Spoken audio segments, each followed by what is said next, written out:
Bonjour. Bonjour. Pendant que notre technicienne Régis Plateau continue à faire ses activités, je vais me présenter. Donc je m'appelle Angèle, je suis chargée d'action culturelle aux 4 Écluses. Donc les 4 Écluses, c'est la structure dédiée aux musiques actuelles qui est juste là-bas au fond. Et si vous êtes là ce soir, c'est chez nous que vous allez venir festoyer et faire du karaoké.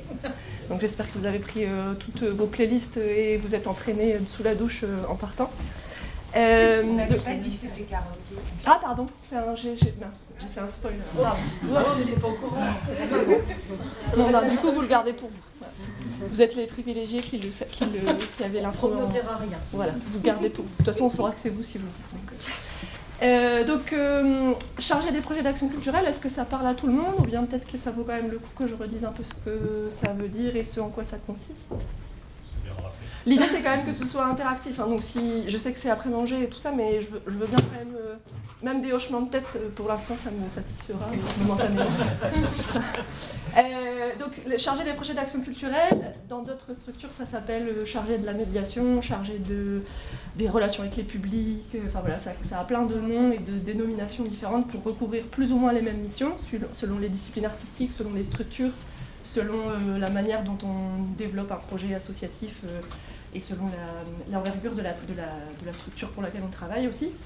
Mais en gros, c'est développer ces grands principes d'accession à la culture, de mise à disposition de l'offre culturelle, d'inclusion, de travail autour de la démocratisation de la culture au sens large.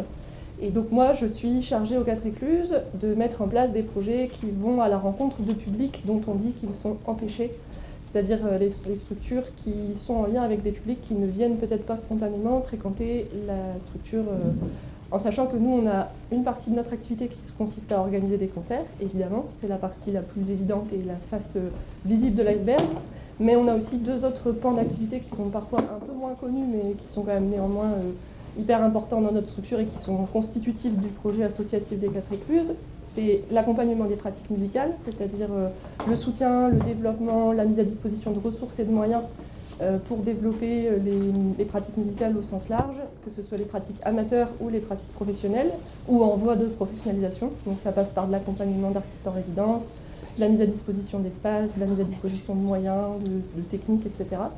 Et puis les projets d'action culturelle dont je suis en charge, qui donc vont à la rencontre de structures sociales, médico-sociales, éducatives, qui vont toucher des publics très divers et toujours dans cette idée de leur donner envie de fréquenter les structures et les salles de concert et les structures culturelles au sens large.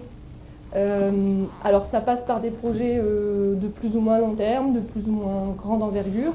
Ça peut aller de la simple visite de notre structure pour découvrir un peu les coulisses d'une salle de concert à l'action un peu plus approfondie avec des ateliers de pratique musicale, de composition, de création, d'écriture. Disons que nous, on a vraiment une volonté, à la différence par exemple d'un conservatoire ou d'une école de musique municipale, d'aller vraiment aussi toucher ce qui n'est pas directement lié à l'apprentissage de la musique, puisque nous, on n'est pas une structure d'enseignement, mais une structure de pratique, et l'écoute est une pratique. On a vraiment cette volonté de proposer une offre complémentaire à ce qui peut se faire dans les structures d'apprentissage et d'enseignement artistique, avec un accompagnement autour, par exemple, de qu'est-ce que c'est les arts visuels qui gravitent aussi autour des musiques actuelles, qu'est-ce que c'est aussi la pratique musicale en autodidacte, puisqu'il y a plein de gens qui font de la musique sans jamais avoir mis les pieds dans une école de musique. Donc voilà, c'est aussi développer ce projet-là. Je pourrais parler du projet des 4 Écluses pendant des heures et des heures, parce qu'on fait beaucoup de choses, mais disons que c'est pour vous resituer un peu d'où je parle. Et donc aujourd'hui en particulier, l'idée c'est de vous donner un peu des pistes de réflexion et peut-être, pourquoi pas, des inspirations pour mettre en place des projets dans vos structures, dans vos équipements, et de vous donner des pistes pour voir comment on peut concrètement mettre en place un objet sonore qu'on appelle le podcast, qui est un moyen d'aborder par le prisme de ce média qui a ses propres codes et son propre univers aussi artistique, d'aborder plein d'autres choses. Donc moi, personnellement, j'ai eu l'occasion de mettre en place des projets d'action culturelle autour de ce média podcast, et aujourd'hui je vais en parler plus particulièrement de 3. Disons qu'il y en a 2 où je vais être peut-être un peu plus rapide et un 3e où on va essayer d'aller un peu plus en profondeur. Mais donc l'idée c'est que je vous présente ces projets voilà, dans les grandes lignes. N'hésitez pas à m'interrompre, même. L'idée c'est que ce soit une conversation et que vous puissiez aussi, peut-être s'il y a soit des éléments qui ne sont pas clairs, soit des choses que je ne dis pas parce que j'essaie d'être synthétique et que ça mériterait d'approfondir parce que ça vous parle directement. N'hésitez pas à me le dire.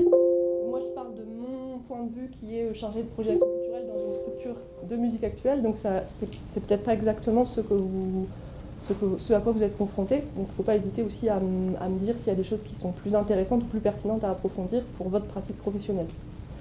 Alors, le premier projet dont je veux vous parler, je ne sais pas si vous me dites quand c'est... Oui, c'est bon. C'est vrai? Super.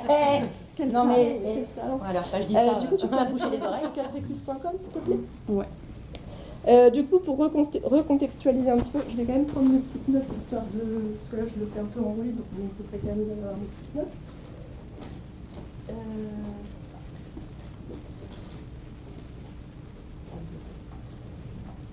Donc, ouais.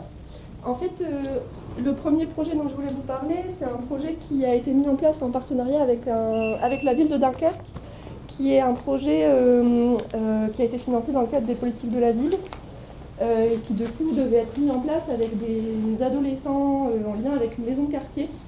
Alors, à Dunkerque, c'est un peu particulier, je ne sais pas si vous avez ça dans vos communes respectives, mais à Dunkerque, les maisons de quartier sont vraiment un pilier hyper important dans la mise en place de projets en lien avec les territoires dunkerquois. Et donc là, en l'occurrence, c'est un projet qui avait pour but d'aller à la rencontre d'adolescents d'une maison de quartier pour leur proposer de réaliser un podcast en partant d'un format très court et très libre finalement, et en leur proposant de prendre la casquette d'une espèce de chroniqueur musical, critique musicale. Le choix était libre, ils pouvaient soit décider de faire un format de 2-3 minutes pour parler d'un artiste en particulier, ou alors parler d'un album, d'un titre, d'un genre musical, peu importe. Donc il y a 4 podcasts qui ont été réalisés. Là, je vais vous en faire écouter un seul, parce que voilà... c'est ça, comme dire non, c'est encore un autre, mais du coup, il faut que tu remontes, et tu vas dans... Bah, peut-être je mets si t'attendais pas. Ça va plus vite. Il est tout en bas, tout en bas.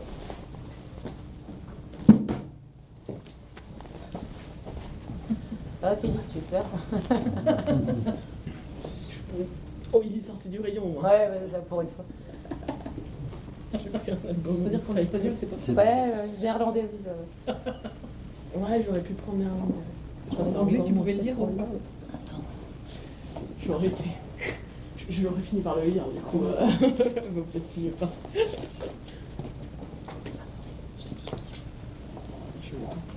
Bon, je vais plus laisser en haut parce que j'ai oublié de les reprendre.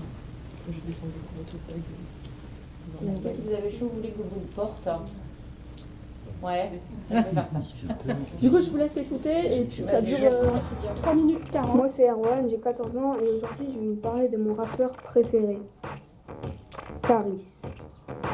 C'est vrai que quand les gens ne me connaissent pas, ils ne s'attendent pas à ce que j'écoute ce genre de musique. Quand ils me voient, ils pensent que je suis un enfant calme et sage. Ils ne s'attendent pas à des musiques aussi violentes. Moi, ce que j'aime, c'est ce rappeur déjà, c'est son intonation. C'est une voix grave. On a l'impression qu'il force un peu dessus. Les paroles sont fortes et émouvantes avec les insultes. Mitraillette, maroulage, je répète, j'ai dit maroulage. Lamborghini, tu commences, je finis. Parle à la Houdini.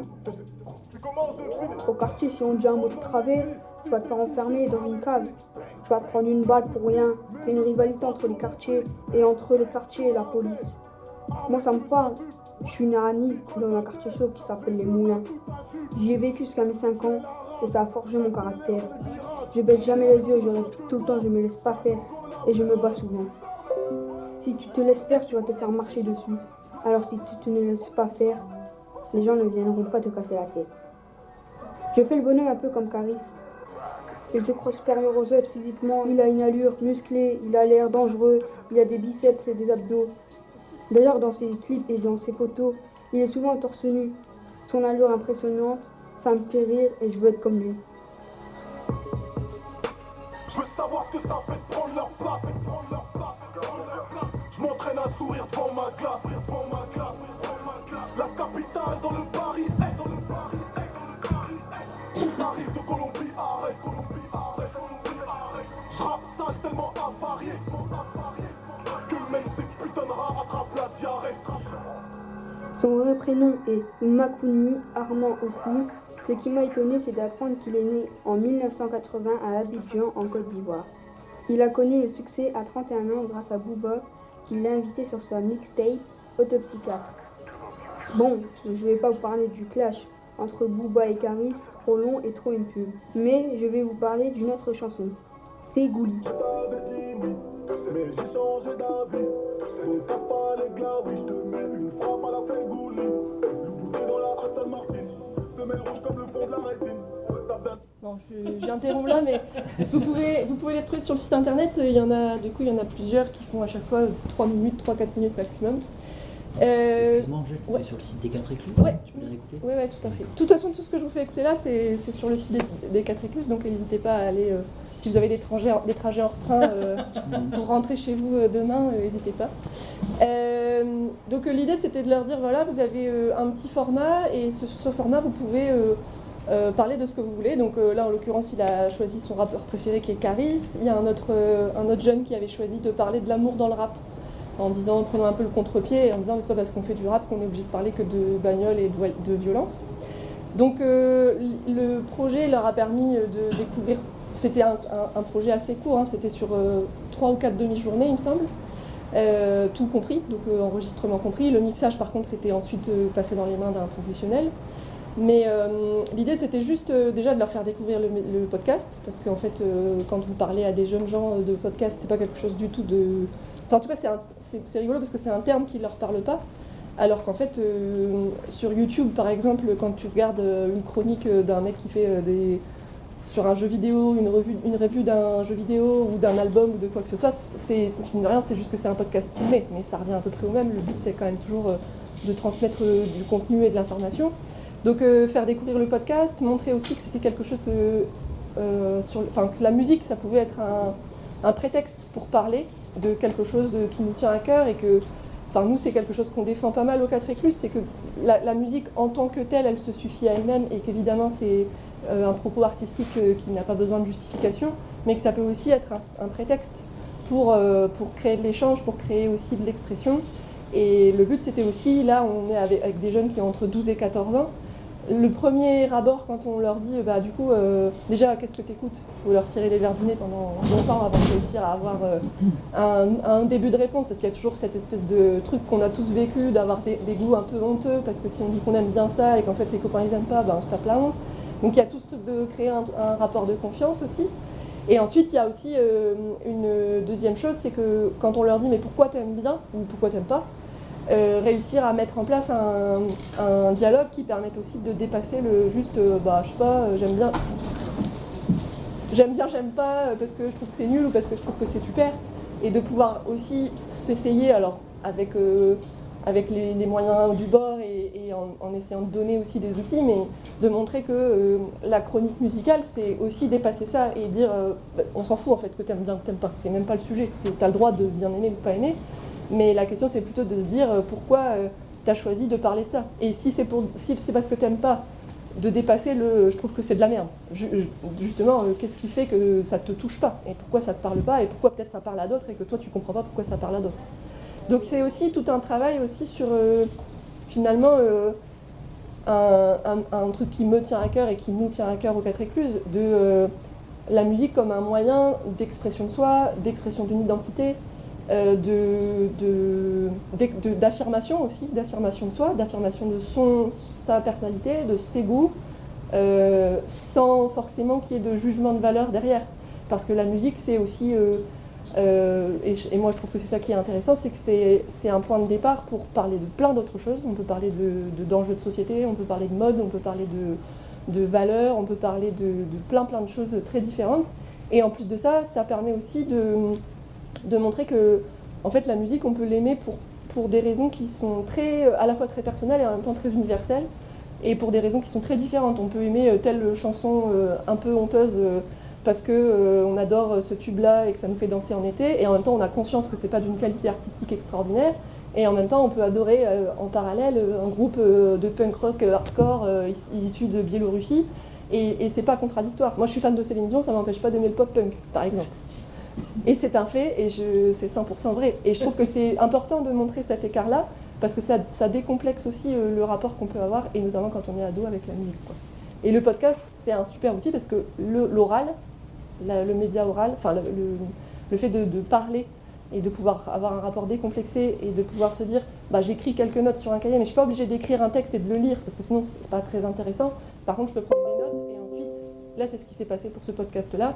Ils avaient une conduite et le but c'était qu'ils se détachent au maximum de leur conduite pour parler comme on enregistrerait une chronique sur un média ou une radio. Je vous fais écouter un autre extrait d'autre chose parce qu'on n'a quand même pas beaucoup de temps et que le but c'est qu'on puisse discuter aussi. Un autre projet, donc le deuxième, je vous fais écouter un extrait, c'est pareil, c'est sur le site internet des 4 Écluses, vous pouvez retrouver. Mais là ça fait 30 minutes donc je vous fais passer juste un extrait. Et là, je vous dis un mot après pour expliquer un peu.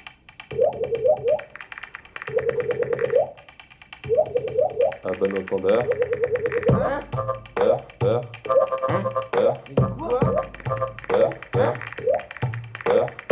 Qu'est-ce que tu racontes, toi? Ah bon entendeur. On a eu le plaisir d'accueillir Arnaud du groupe Black Bomb A qui a pu répondre à nos questions. Bonjour Arnaud. Bonjour. Vous faites partie du groupe Black Bomb A. C'est cela. Et on vous remercie d'avoir accepté notre invitation pour répondre à nos questions. Merci à vous. Est-ce que vous pouvez raconter un peu votre parcours? Alors, je fais de la musique depuis pas mal d'années, depuis les années 80, fin 80, début 90. J'ai intégré un groupe en début 90 qui s'appelle No Flag.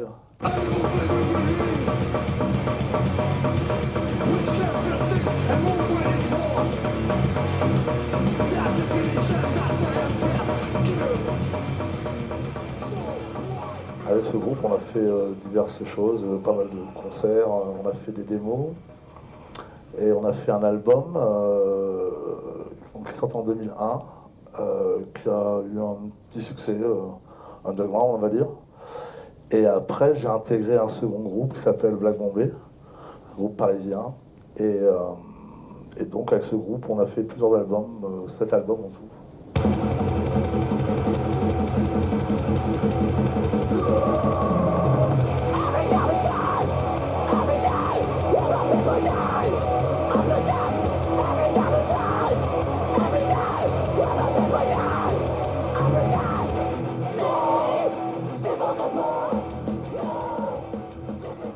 On a tourné un peu partout en Europe, à l'étranger, au Canada, en Russie, Réunion, enfin voilà. On a tourné pas mal et j'ai fait pas mal d'albums avec ces deux groupes, voilà.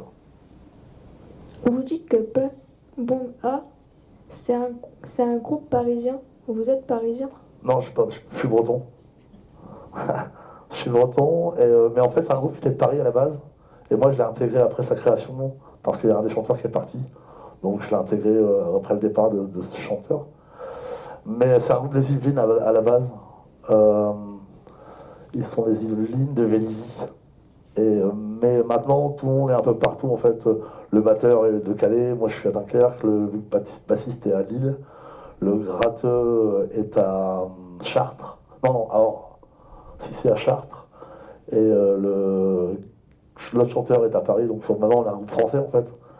Mais de par le fait qu'on tourne beaucoup en France, mais à la base c'est un groupe qui est né en région parisienne.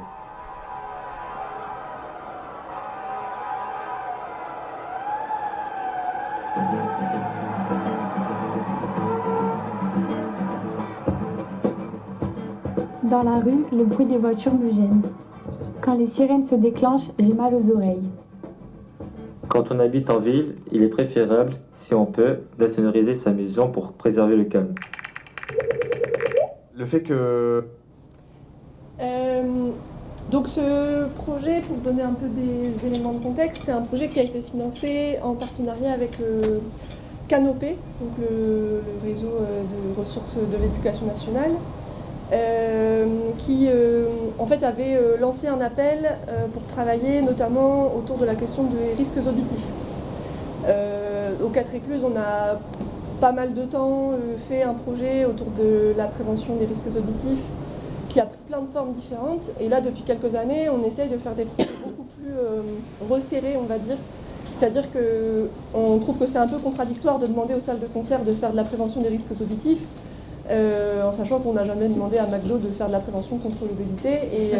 Et du coup, en fait, souvent on s'apercevait que la première expérience qu'on avait avec des jeunes gens, des écoliers, enfin des collégiens ou des lycéens, en leur disant venez voir un concert aux 4 Écluses, et après ça, du coup, il y avait un travail qui était mené sur la prévention des risques auditifs et les bonnes pratiques pour protéger son audition. Et en fait, on se disait c'est un peu paradoxal parce qu'on les emmène souvent pour la première fois voir un concert dans une salle de concert pour leur dire après attention, si vous fréquentez trop les salles de concert, vous allez être sourd.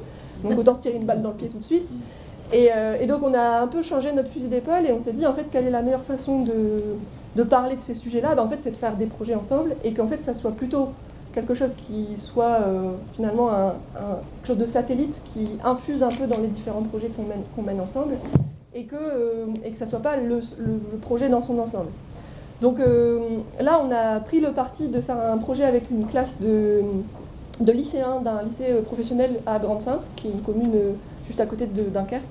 Une commune qui est assez défavorisée, on ne va pas se mentir, une commune qui a une population assez pauvre, avec un niveau de vie assez bas, et puis des difficultés aussi liées au chômage, à la précarité, etc. Et donc le lycée professionnel dans lequel on travaillait avait une section sur l'industrie. Forcément, on est un territoire industriel, donc il y a pas mal de formations à Dunkerque qui sont autour de la chaudronnerie, métallurgie, etc. etc. Et donc l'idée c'était de prendre un peu ce contre-pied-là, c'est-à-dire d'aller faire un projet avec des lycéens en prenant finalement le prétexte des risques auditifs, puisque c'était aussi lié à leur pratique professionnelle. En tant que futurs ouvriers des usines, confrontés constamment au bruit des machines, etc., d'aborder cette question-là, mais de se dire que finalement le bruit il est constamment tout le temps autour de nous, et finalement la musique c'est une forme de bruit, mais un bruit qu'on s'inflige volontairement, et quelque chose de bien plus agréable qu'un moteur qui pétarade dans la rue. Et donc à partir de là, de détricoter un peu le fil. Donc il y a eu tout un travail qui a été mené sur quels sont les bruits qui nous environnent, quels sont ceux qui sont agréables, ceux qui sont moins agréables, ceux qu'on est obligé de supporter, ceux qu'on peut éviter. Et en fait, à partir de là, il y a eu un travail qui a été mené de rédaction d'une interview pour ensuite aller interroger donc, Arnaud, qui est, comme il le dit, membre du groupe Black Bomb A, et qui s'est prêté à l'exercice de répondre à des questions donc, à la fois sur son parcours artistique. Donc, comme je dis, ça fait 30 minutes, donc l'interview dure plus longtemps que ça, où il parle de son parcours artistique, il parle aussi de sa pratique de musicien, de sa carrière. Et entre deux, donc, il y a un travail de réalisation qui a été fait, qui permet du coup de créer un peu les liens entre son parcours de musicien, donc aussi confronté au bruit, puisque son genre musical est aussi associé à une musique sonore, c'est le moins qu'on puisse dire. Et donc, du coup, c'était l'idée de créer aussi à la fois une rencontre artistique, parce que c'est des lycéens qui ne sont pas forcément amateurs de ce style de musique, qui ont découvert par le biais de la rencontre avec Arnaud cet univers artistique, et qui en plus ont pu discuter avec un artiste, un vrai, un chair et en os, et lui poser des questions à la fois sur son parcours de musicien, mais aussi sur son parcours de vie, tout simplement. Donc l'atelier, pour la réalisation de ce podcast, il a été découpé encore une fois en plusieurs étapes, avec à la fois un travail avec la Maison de l'Environnement, qui était une structure implantée à Dunkerque, travaillé qui avait une partie de ses missions qui était autour de la pollution sonore, donc il y a eu tout un travail de pédagogie autour de ça. Ensuite, il y a eu un travail avec les 4 Écluses, ils sont venus visiter, ils ont pu voir un peu les différents métiers qui gravitent autour d'une salle de concert, et les métiers du son notamment. Il y a eu un travail ensuite de réflexion sur justement quels étaient les bruits de la vie quotidienne, etc. Et puis ensuite, la rédaction de l'interview, en faisant un peu de recherche aussi sur qui était le groupe qui allait être interviewé ensuite, pour aboutir à cet objet final. Et un travail aussi qui a été nécessaire de préparation, de mise en voix et d'habillage sonore. Il y a un artiste qui est venu faire expressément un peu le travail, le petit jingle qu'on entend au début là, Et c'est tout des sons qui ont été enregistrés dans la salle de l'atelier, là où au lycée ils s'entraînent sur les machines. Donc en fait c'est des bruits qui ont été enregistrés et qui ensuite ont été triturés et montés ensemble pour aboutir à ce jingle que vous entendez, avec les voix des élèves aussi pour le titre du podcast, puisque le podcast s'appelle À bon entendeur. Donc ça c'est le deuxième projet. Je ne sais pas s'il y a des questions jusqu'à présent sur ces différents projets, n'hésitez pas à... Vous avez dit tout à l'heure que le mixage et le montage étaient fait par un prestataire extérieur. En fait, l'enregistrement est fait par un professionnel. En fait, ça dépend. C'est-à-dire qu'il y a des fois, c'est un mélange parfois entre des enregistrements in situ. Par exemple, quand il s'agit, il y a certains podcasts où ça peut arriver qu'on aille faire presque des micro-trottoirs, des choses comme ça. Dans ce cas-là, on a quelques micro-zooms chez nous. C'est des petits micros hyper faciles, instinctifs, faciles d'utilisation. C'est pas ça. Si, c'est ça. Mais nous, on n'a pas ce modèle-là, mais si, c'est exactement ça. Et c'est hyper pratique, parce que du coup, ça permet aux élèves justement de s'essayer à l'enregistrement, de voir un peu comment ça marche, et puis d'apprendre, parce que en fait, il faut appuyer au bon moment, parce que sinon, on loupe le début de la phrase, et puis on loupe la fin de la phrase. Enfin, c'est des petites choses qui paraissent anecdotiques, mais qui en fait sont hyper importantes, des petits réflexes. Et puis après, le mixage et le montage, mais souvent, c'est par faute de temps, en fait. C'est-à-dire que moi, je ne demanderais pas mieux à ce que ce soit fait avec les participants de l'atelier. Mais hélas, les budgets ne me permettent pas de mettre suffisamment d'ateliers en place pour pouvoir... Parce que le mixage et le montage, ça nécessite non seulement d'avoir un poste de travail pour chaque élève, pour pas que ce soit 12 sur un ordinateur, ça veut dire d'avoir les licences d'exploitation suffisantes, ça veut dire donc avoir du temps pour pouvoir faire ce travail-là de mixage, montage, découpage, etc. Et en fait, j'y arrive pas. Donc généralement, il y a le jour de s'il y a une partie de l'enregistrement qui a déjà été fait via des petits enregistreurs Zoom, et à la fin, généralement, il y a quand même un moment d'enregistrement plus propre, entre guillemets, en studio, avec le gros du contenu qui est enregistré en conditions vraiment professionnelles. Le studio, c'est dans une radio? Non, nous, on a des studios aux 4 écluses, et donc, enfin, on a un studio qui peut servir d'enregistrement. Après, ça nous est arrivé de le faire dans des salles de classe, alors forcément, la qualité de son est moindre, mais on réussit à s'en sortir comme ça parce que je travaille avec des ingé-sons qui sont patients. Mais disons que le gros de l'enregistrement, souvent, il est fait à la fin du projet. Il y a un moment de pas de restitution, mais d'enregistrement final, on va dire, avec vraiment, on va dire, la ligne rouge de la voix ou de ce genre de choses. Et dans ce cas-là, la personne qui est présente le jour J pour l'enregistrement, l'ingé-son avec qui je travaille, il prend toujours le temps, à ma demande, d'expliquer un peu ce qu'il fait. Ce qui fait que ça fait quand même un petit peu de pédagogie sur comment ça marche. Mais là, le mixage et le montage, j'ai jamais réussi pour l'instant à le faire par les... Et même ça, avant de faire ça en médiathèque, nous, on n'a pas tout cet équipement-là. C'est pour ça qu'il faut vous trouver des copains dans des structures de musique actuelle chez vous. Ou dans les radios. Très bien. Non, puis après, tu peux te faire des studios mobiles. Après, c'est toujours pareil, c'est que évidemment la qualité sonore ne sera pas celle de Radio France, c'est sûr. Mais tu peux te faire des studios mobiles. Il y a des références de matériel qui te permettent. Il faut avoir une salle fermée. Éventuellement, tu peux rajouter un peu de. Tu peux rajouter quelques systèmes pour que ce soit à peu près isolé en rajoutant des petits trucs un peu en mode de do it yourself. Des boîtes d'œufs et de la mousse, et puis voilà. Et puis après, après c'est tout, c'est de la débrouille, quoi. C'est vrai que c'est pas toujours facile, j'en ai bien conscience, mais nous, des fois, ça nous est arrivé de le faire dans une salle de classe pour des histoires de mobilité. Par exemple, si j'ai 2 heures d'atelier avec une école, et que s'il faut que je les fasse venir jusqu'à chez nous, ça fait déjà perdre une demi-heure aller, une demi-heure retour, ce qui fait qu'on n'a plus qu'1 heure. Donc dans ça là, c'est plus intéressant pour nous de bouger et d'aller directement enregistrer dans la classe, ce qui veut dire que du coup, il faut qu'on vienne avec des micros. Et puis on a une espèce de, je sais pas comment ça s'appelle, je sais pas le terme technique, mais c'est un pied de micro avec une espèce de bulle qui permet du coup d'avoir une qualité sonore un peu meilleure. Donc il existe des solutions. Mais il faut un ingénieur du son quand même. Pour le mixage et pour le montage, c'est mieux. Maintenant, il y a des formations qui existent aussi. Après, moi, je suis partisane de aussi rémunérer, les compétences, ce sont des personnes dont c'est le métier, quoi. Alors après, ça se discute et j'ai bien conscience que ça a des coûts, hein. Je suis la première à le voir tous les jours, mais en même temps, je pense que c'est aussi intéressant pour les participants d'avoir aussi ce contact-là avec des gens qui ont un autre regard aussi sur leur métier, quoi. Mais on pourra revenir sur la partie, parce que là c'est vrai que j'essaye de balayer large, mais on pourra revenir sur la partie Et là, budgétaire, ce podcast de etc. 30 minutes, c'est combien de temps de préparation avec t'as eu combien de temps d'atelier Sur ce podcast-là, on avait fait, je sais plus, je crois qu'il y avait eu entre 15 et 20 heures d'atelier, il me semble. Et après, le boulot de mixage vient en plus, quoi. C'est combien de temps pour une demi-heure de podcast, combien de temps de mixage justement derrière? Ça dépend avec qui tu travailles. Moi, je travaille avec des gens super bien et je leur paye beaucoup de bière pour les remercier de leur temps de travail, pas très cher payé. Et parce que en fait, je pense qu'il y a de la bonne volonté de la part des gens avec qui je travaille, ça c'est sûr.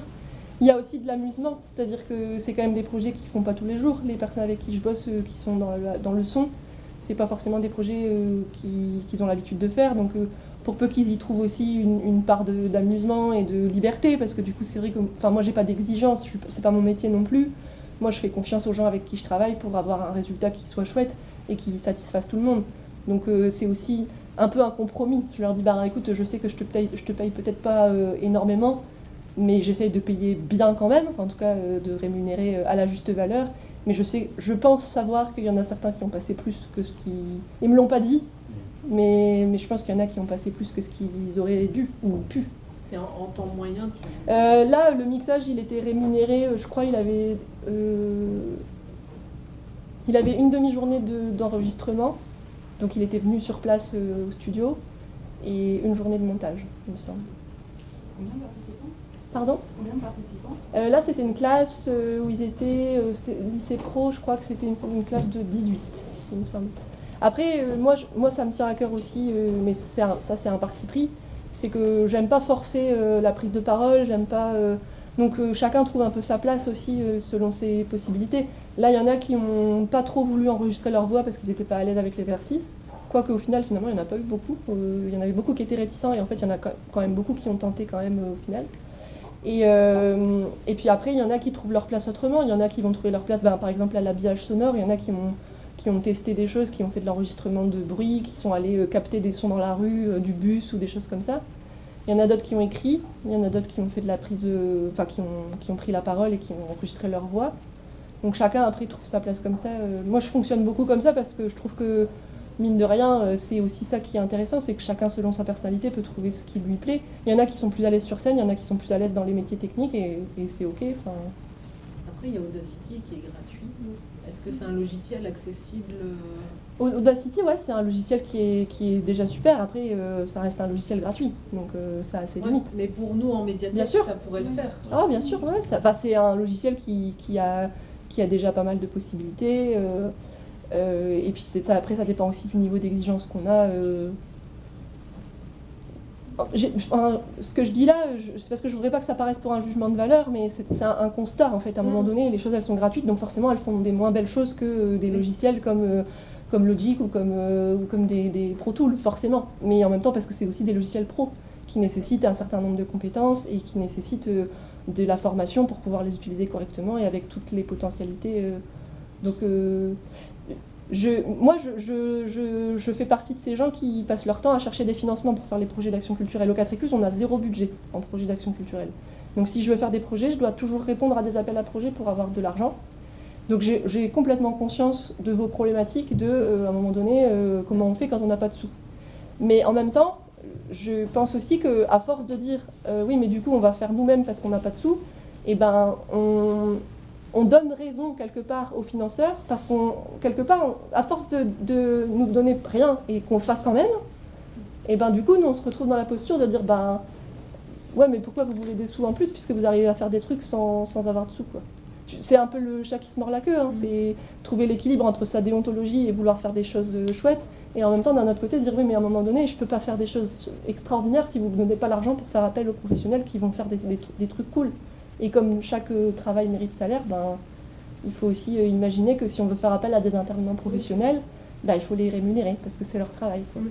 Donc c'est un équilibre à trouver et je ne sais pas si on le trouve jamais vraiment parce que je ne suis pas la dernière à mettre ma bagnole en route pour aller faire des trucs. Voilà, mais en même temps, je trouve que c'est un peu un effet pervers où des fois on se retrouve face à des financeurs qui nous disent finalement vois pas pourquoi on vous donnerait plus pour faire des projets d'action culturelle, puisque vous arrivez très bien à faire déjà plein de choses sans que je vous donne grand-chose. Et je trouve que c'est un peu une pente dangereuse, parce que du coup, on finit par faire vraiment avec des bouts de ficelle, et la qualité des échanges et des relations avec les participants et la qualité d'enrichissement qui peuvent en ressortir aussi dans le projet, elle s'en ressent, forcément. Même avec la meilleure volonté du monde, il n'empêche que ça reste pas mon métier. Moi, je suis pas de mixage, je fais pas de montage, je peux en parler, mais je suis incapable d'expliquer concrètement ce que ça veut dire. Je vous fais écouter un dernier extrait d'un podcast dont je suis particulièrement fière et qui est un super outil pour justement montrer encore les potentialités, là qui était un des plus gros projets que j'ai pu faire autour du podcast, donc qui est forcément aussi plus, encore une fois, on a plus de moyens, donc on peut faire des choses encore plus belles. Mais ça ne veut pas dire que les autres, j'en suis pas fière, hein, c'est des super projets aussi, mais forcément on a toujours un peu de conscience qu'on peut aller encore plus loin. Je vais vous faire écouter peut-être celui-là. Allô? Ouais, allô? Allô? Allô? Allô? Allô? On n'a jamais de réseau. C'est Clara, c'est Dani. J'entends rien. Qu'est-ce que vous faites de beau dans la vie?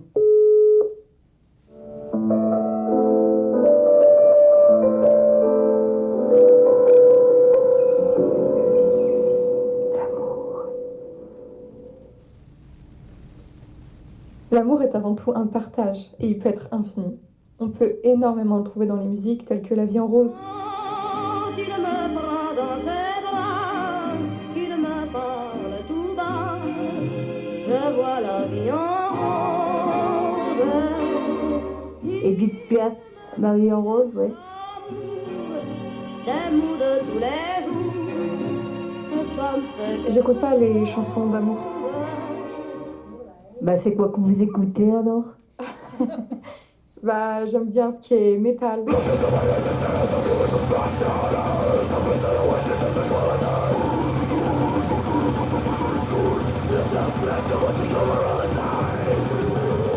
Les chansons Clambour, on lui a Metallica.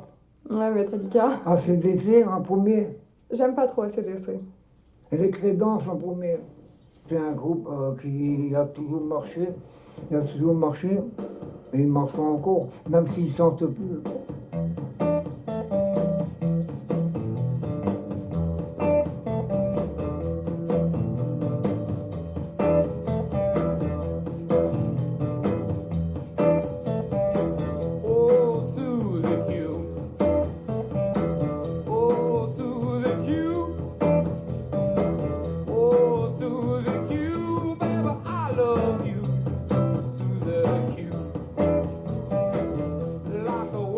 Johnny a fait pas mal de chansons d'amour. Claude François faisait des chansons d'amour. Mike Brown, pareil. C'était des personnes que j'ai toujours aimées. Et même s'ils sont plus noirs, j'ai toujours aimé. Laisse-moi t'aimer toute une nuit. Laisse-moi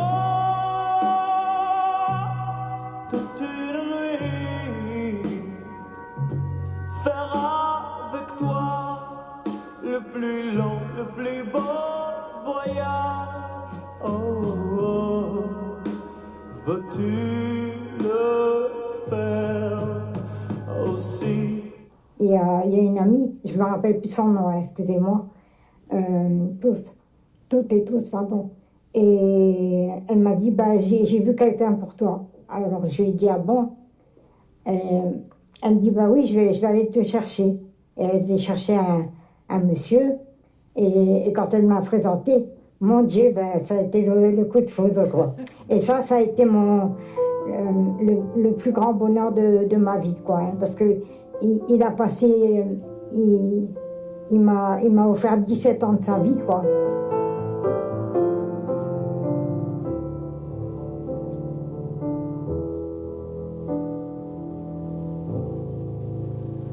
Bien sûr, nous eûmes des orages. 20 ans d'amour, c'est l'amour folle.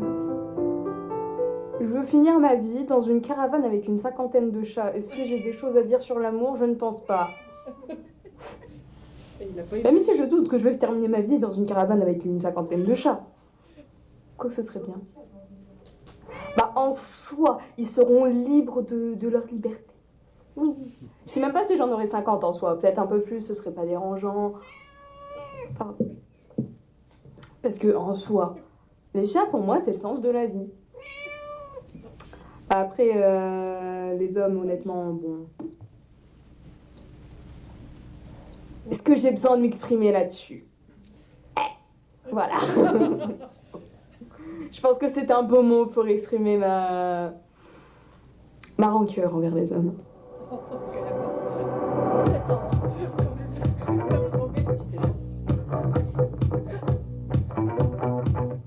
Et toi,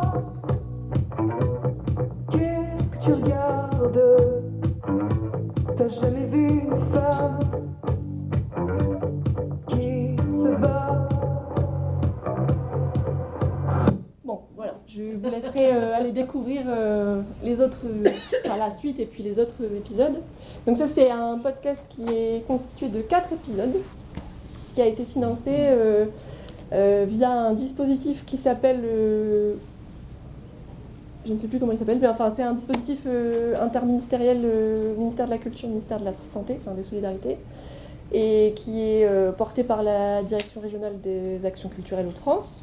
Et l'idée, c'était de proposer un projet qui puisse permettre à une structure de santé, là en l'occurrence il y en avait même 2, un travail autour de la musique et aussi, enfin, nous c'est une proposition qu'on avait faite au 4 Écluses quand on avait rédigé le projet autour de la santé mentale, puisque on est juste après le Covid, hein, c'est un projet qui a eu lieu en 2022.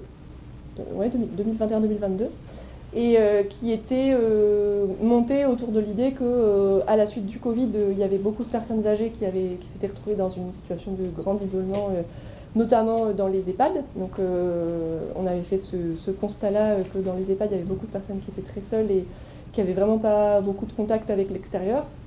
Et en parallèle, le constat aussi que les adolescents avaient vécu des périodes particulièrement difficiles, qui ne leur avaient pas laissé beaucoup de champ de liberté pour juste grandir comme des adolescents normaux devraient pouvoir le faire. Et donc on a proposé de faire un projet qui permettrait de croiser ces parcours de vie. Donc on a fait un partenariat donc, entre les 4 Écluses, le centre hospitalier de Dunkerque qui gère un EHPAD ici à Dunkerque public, et l'établissement public de santé mentale de Flandre qui a quelques antennes à Dunkerque, dont une qui est spécialisée dans la prise en charge psychologique de l'adolescent. Et donc à 3, on a monté un projet pour créer un podcast sur la thématique générale musique et adolescence. Donc c'était une thématique qui restait suffisamment large pour qu'on puisse aborder plein de thématiques différentes. Et en même temps, l'idée c'était de se dire que les personnes âgées de l'EHPAD pouvaient parler de leur adolescence, de ce qu'elles avaient vécu en leur temps, et exprimer aussi leurs goûts musicaux, ce qui était à la mode quand elles avaient 16-17 ans. Et donc d'un autre côté, les jeunes filles, puisque en l'occurrence il s'agissait que de jeunes filles prises en charge par l'unité de soins psychologiques. Et en fait, elles, qu'est-ce que c'est leur expérience d'être une jeune fille de 17 ans en 2022 et donc les faire se rencontrer autour d'une thématique qui était la musique, mais c'était surtout un prétexte pour créer de l'échange et de la discussion entre eux. Alors on a été un peu perturbés par le Covid encore, parce que dans les EHPAD il y avait encore beaucoup de difficultés pour faire venir des personnes extérieures, vu qu'il y avait encore beaucoup de risques sanitaires. Donc on a dû plusieurs fois décaler, redéployer, enfin j'imagine que vous êtes aussi coutumier du fait, mais ça n'a pas été sans mal, mais on a quand même réussi à mettre en place ce projet. Et en fait c'est les jeunes filles donc, qui ont été un peu les fils rouges de la mise en place du projet. Elles avaient la possibilité finalement de poser des questions par l'intermédiaire des intervenants des ateliers. Et en fait, ça s'est fait de cette façon-là, et ça a été super chouette parce que du coup, ça crée une espèce de correspondance entre d'un côté le groupe des adolescentes et de l'autre côté le groupe des personnes âgées. Et en fait, il y a une correspondance qui s'est créée entre elles au fur et à mesure des ateliers. L'idée, c'était que les adolescentes posaient des questions. Les personnes âgées enregistraient leurs réponses. Donc, il y avait un petit studio mobile, justement, qui permettait de poser les questions qui avaient été enregistrées au préalable. Alors, ça a donné des scènes assez cocasses, hein, où il y avait une dame qui avait le casque sur les oreilles avec l'adolescente qui lui posait la question, puis qui disait « Ah, il y a quelqu'un qui me parle !» Donc, c'était assez rigolo. Et en fait, cet échange, à la fin, a abouti à une grande conversation collective où ils ont fait connaissance en vrai, après avoir fait connaissance par le biais de tout un tas de médias différents, y compris sonores. Et donc c'était rigolo parce qu'elles se sont vues et elles ont fait connaissance, pas au début du projet, mais au milieu.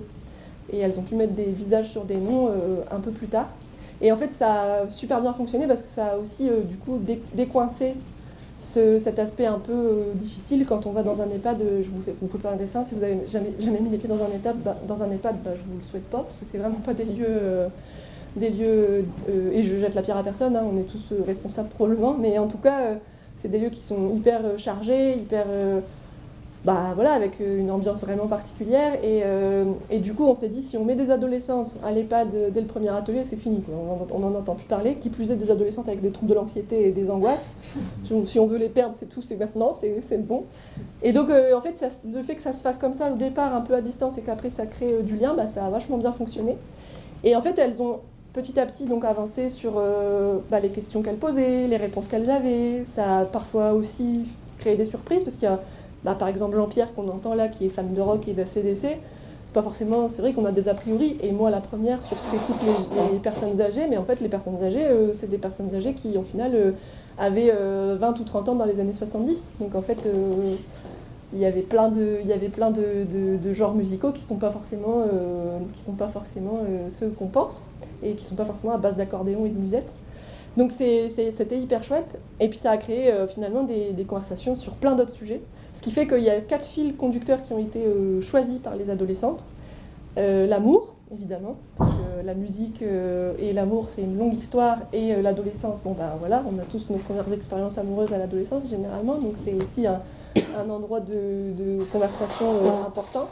La mode, parce que la mode et la musique, c'est aussi une longue histoire d'amour, et que du coup c'était l'occasion pour les adolescentes de pouvoir se renseigner sur comment on s'habillait quand on avait 20 ans dans les années 50, 60, 70.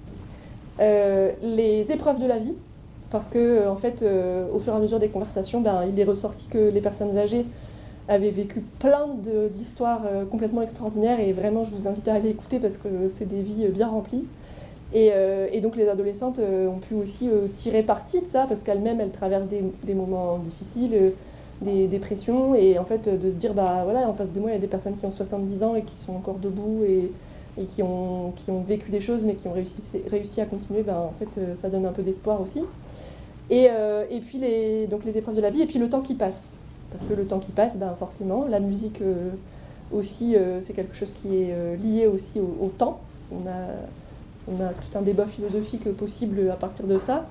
Et puis le temps qui passe, parce que la vieillesse, qu'est-ce que ça veut dire vieillir, qu'est-ce que ça veut dire grandir, et donc la musique comme point aussi de rassemblement autour de ces questions-là. Donc les 4 épisodes sont sur le site, ils font chacun à peu près 20 minutes, et donc il y a eu tout un accompagnement éditorial par une journaliste qui est aussi à côté de ça animatrice dans une radio universitaire, donc qui a cette habitude aussi de guider d'autres personnes pour faire du contenu de programmation et rédactionnel, éditorial pour de l'audio.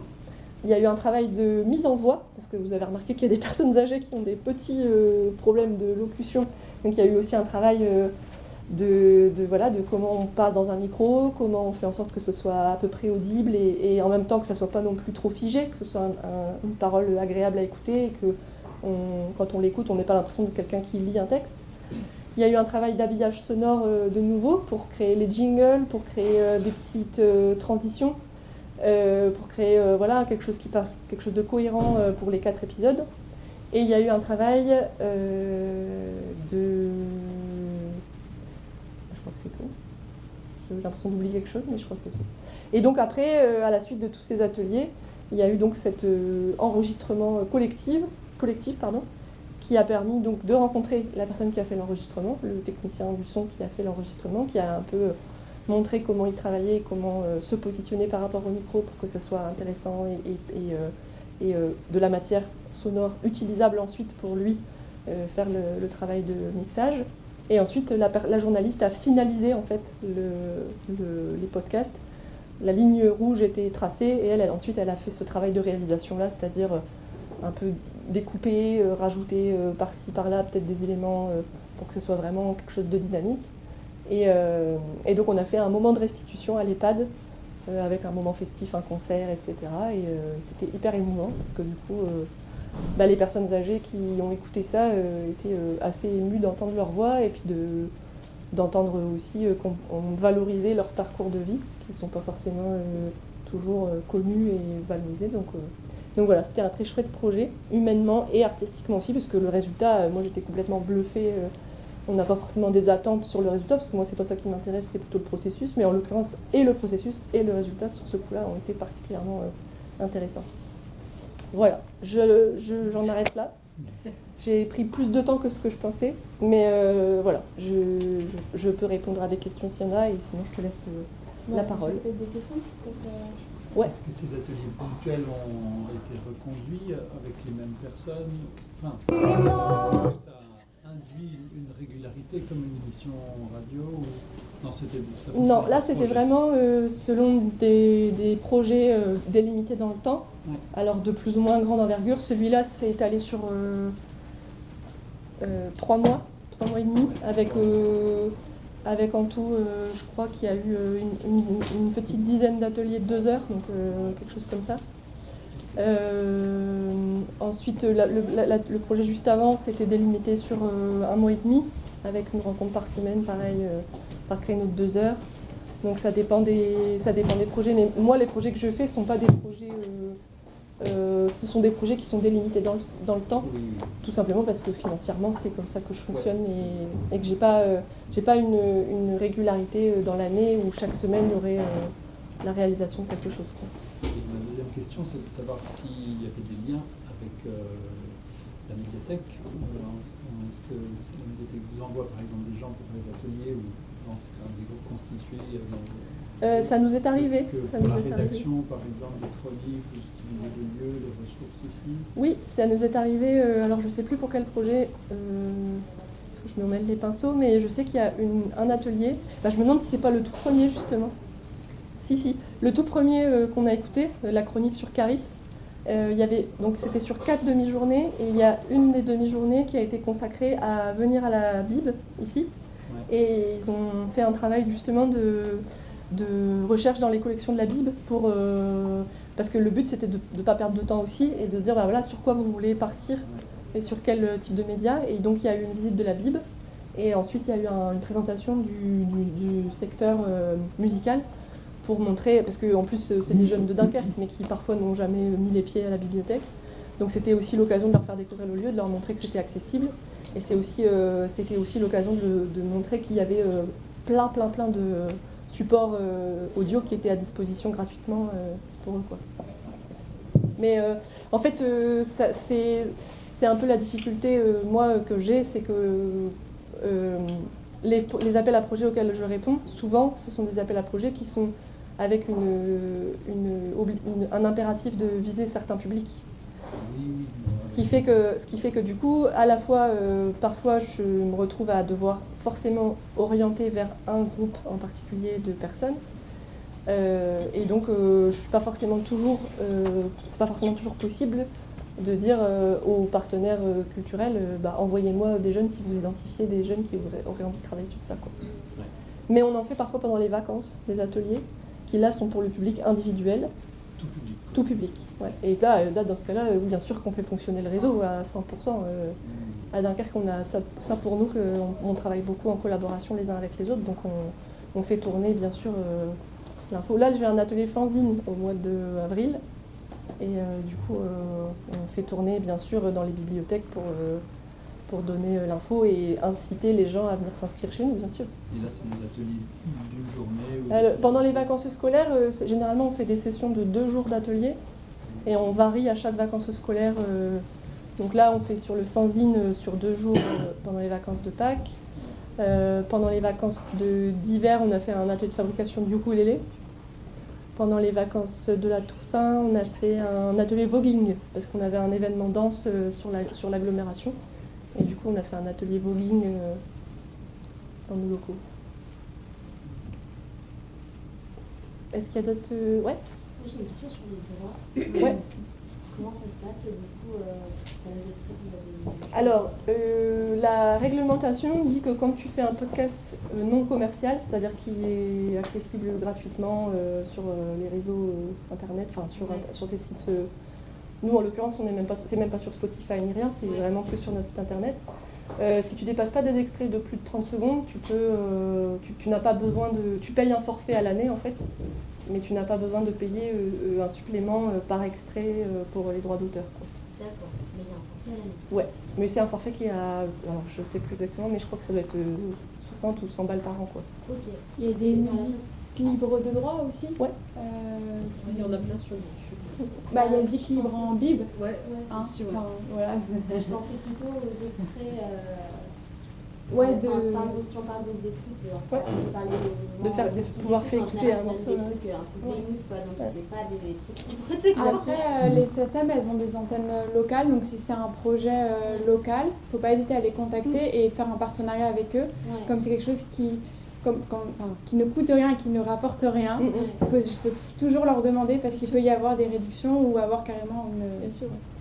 Voilà. Peut-être avec une radio locale, comme il s'acquitte déjà des droits. Exactement. Oui. Ça, c'est des choses qui peuvent être super justement pour élargir la diffusion. Ouais. Parce que du coup, ça permet au podcast d'être... Enfin, au podcast ou à n'importe quelle autre émission, d'être diffusé plus largement que sur les sites internet. Et vous pouvez aussi associer les SACEM locales, hein. Souvent elles ont aussi... Ouais. Faut pas hésiter. Hein, mais pour le coup, nous, c'est un truc où on a... Enfin, comme on est une salle de concert, on a déjà pas mal de liens avec la SACEM. Donc, j'avoue que moi, j'ai fait confiance à mon administratrice qui m'a dit c'est bon, on est dans les clous. Ouais. Mais moi, je m'étais renseignée de mon côté, justement, avant la création, parce que la question s'était posée de la part des participants, qui avaient dit mais est-ce qu'on aura le droit de mettre des extraits des morceaux dont on va parler ? Ce qui paraît assez logique, effectivement.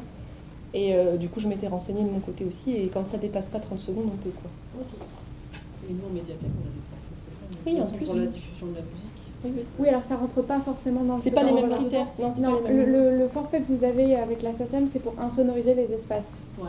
Donc ce n'est pas forcément pour diffuser de la musique sur des sites internet. Ouais, d'accord. C'est pour ça. C'est pas les... En fait, c'est pas les mêmes... Ils piquent de partout, en fait. Non, mais justement, comme Oui. c'est des choses locales, faut pas hésiter à les mettre, à faire des choses avec eux, parce que ça n'a rien à voir. Là, vous faites limite un événement. D'accord. Enfin, donc c'est pas du tout les mêmes droits. Et sur la lecture, les droits à la lecture sur les podcasts et tout ça. Vous avez De textes, tu veux dire, des textes la lecture littéraires de textes, ouais. Alors ça, je suis pas du tout experte pour le coup, je saurais pas dire. Ouais, je pense que ça doit être la SACD et... J'ai vu que pour tout ce qui était podcast et lecture musicale ou choses comme ça, c'était avec la SACD qui avait choisi. Il faut nous contacter. Je ne sais pas. Si, t'as tout à fait raison. Déjà, il faut avoir l'autorisation d'auteur avant de pouvoir le faire. Oui. Et après, effectivement, tu payes des droits. Tu peux toujours tenter le coup de demander gratuit. Hein. Il y a des auteurs des fois qui sont gentils. Oui. Qui sont encore vivants. Et qui sont encore vivants, ouais. Ça, c'est rare, je me souviens. Ouais. Est-ce qu'il y a d'autres ou des remarques ou des projets que vous avez peut-être menés qui pourraient venir alimenter la discussion ? Déjà, ça vous paraît complètement insurmontable de mettre ce genre de projet en place dans vos structures ? Je me rends pas compte, hein, dites-moi. Bah, si tu n'as pas le matériel ou les capacités techniques de gérer le mixage derrière sans avoir à payer, parce qu'on n'a pas tous la possibilité de faire venir des techniciens et nous, les financements derrière, c'est compliqué. Je pense que c'est pas évident. Nous, on travaille en lien avec le centre socio-culturel de l'Hôtel et eux, ils ont acheté le matériel.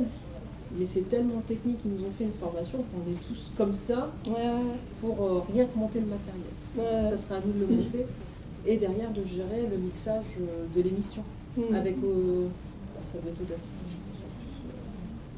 Donc c'est pas évident, après il faut le temps matériel et ça c'est pas évident. Oui, c'est pas rassurant en fait. Non, puis c'est clair que c'est des compétences, hein, c'est un vrai... Mais en même temps, ce qui m'a toujours surpris, c'est que ça viendrait jamais à l'idée de quelqu'un de dire on va faire une web TV et on va faire ça nous-mêmes, tout par nous-mêmes. Et du coup, je pense que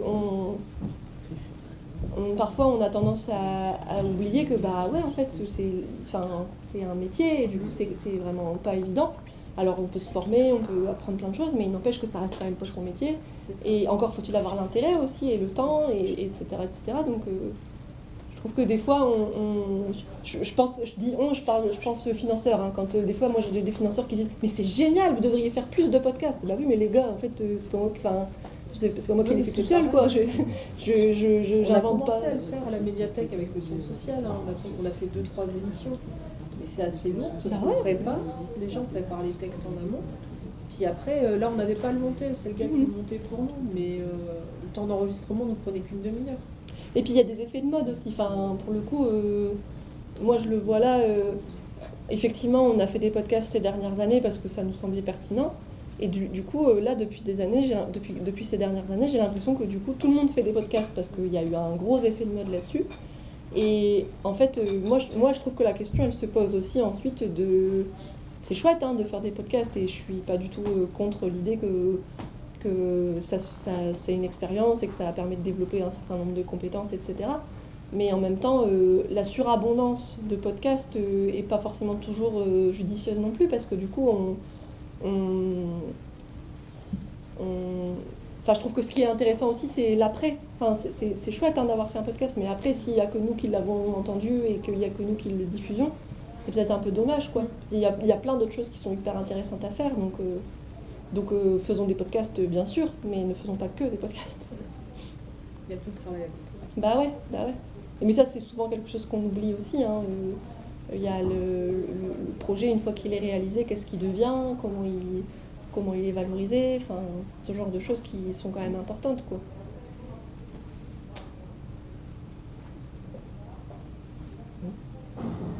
On fait des moments d'écoute pendant tout le public, dossier le résultat, peut-être en EHPAD ou dans les lycées, il y a un moment d'écoute finale. Bah, du coup, là, pour ce projet, le dernier projet qu'on vient d'écouter, on a fait un moment d'écoute collective. On n'a pas écouté l'ensemble, mais on a écouté 5-10 minutes, tous ensemble, du résultat du premier épisode. Aussi pour donner envie d'écouter la suite, parce que c'est pareil, hein, moi, les personnes âgées, je ne sais pas du tout si elles ont écouté tous les épisodes. Mais après, ça ne dépend plus que de moi non plus. C'est aussi elles-mêmes leur mobilisation et puis le travail des soignants aussi, pouvoir les accompagner dans l'écoute. Mais c'est vrai que moi, ça me pose question, cette idée de... À la fois, je trouve qu'il y a un effet pervers de nos financeurs d'avoir systématiquement des livrables, c'est-à-dire un résultat à un moment donné, que ce soit un podcast ou n'importe quoi d'autre, hein, mais quelque chose de tangible. Et moi, je trouve que parfois, ça pose quand même question parce que quand on fait de l'action culturelle, il n'y a pas forcément nécessité d'avoir quelque chose de tangible à la fin, c'est pas ça l'important.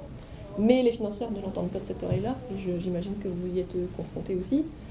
Et je trouve que ça pose aussi la question de qu'est-ce que ça devient après, y compris comment les gens se saisissent de ça.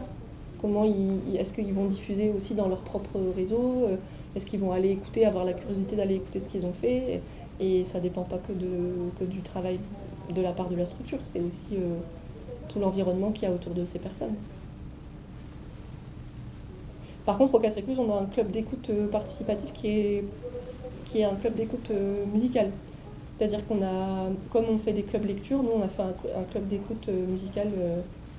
C'est pas tout à fait la même chose, mais on a mis ça en place. Il se réunit une fois par mois au 4 Écluses. Ça c'est intergénérationnel.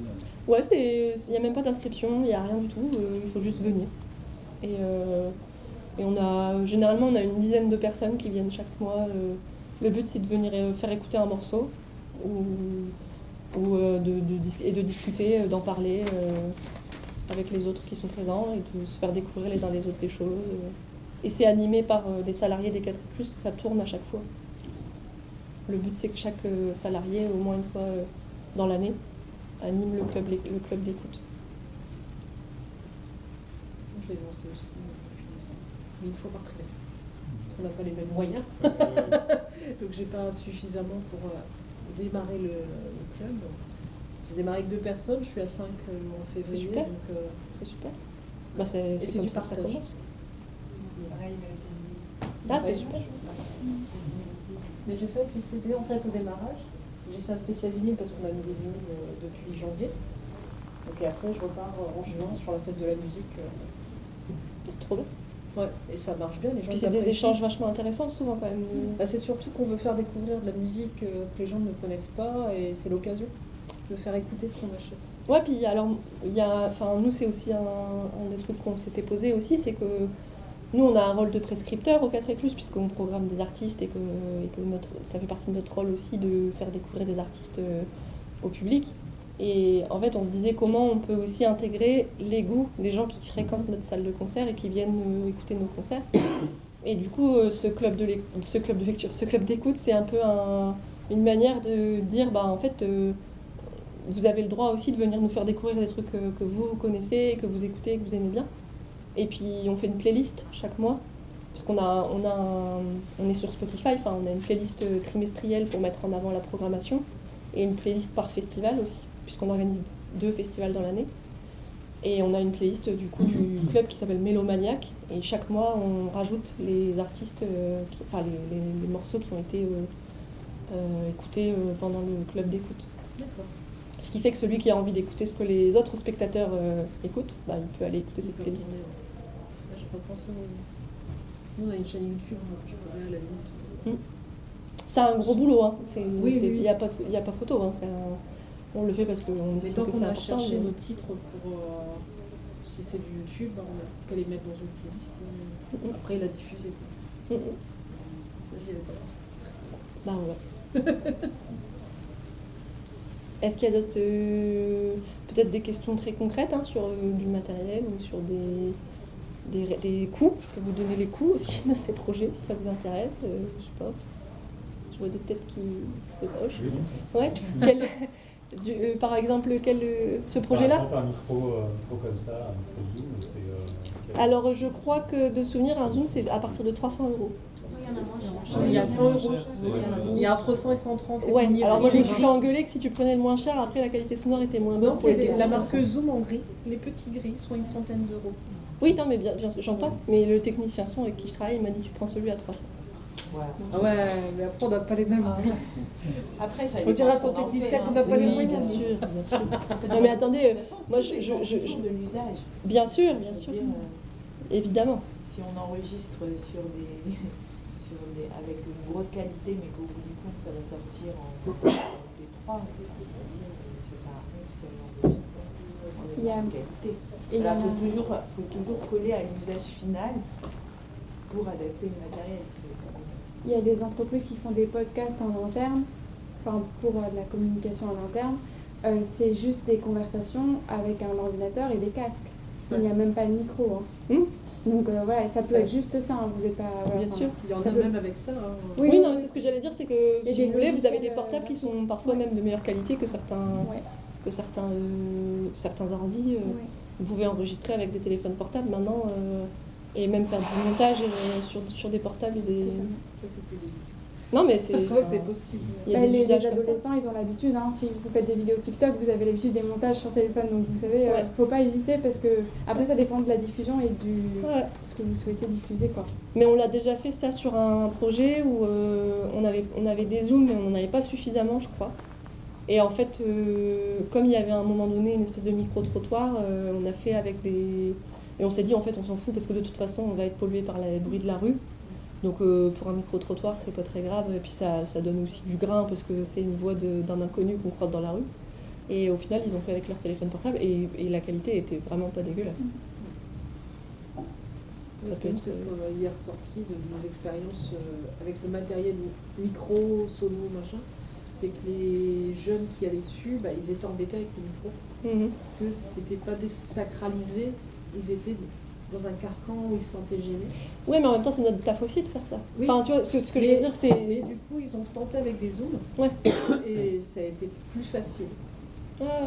En fait, non, mais ce que je veux dire par là, je suis complètement d'accord avec toi, bien sûr, mais ce que je veux dire, c'est que En tout cas, moi j'ai tendance à me dire aussi que c'est justement parce qu'ils passent par une structure comme la nôtre qu'ils peuvent avoir accès à des choses où ils n'auraient pas forcément accès ailleurs.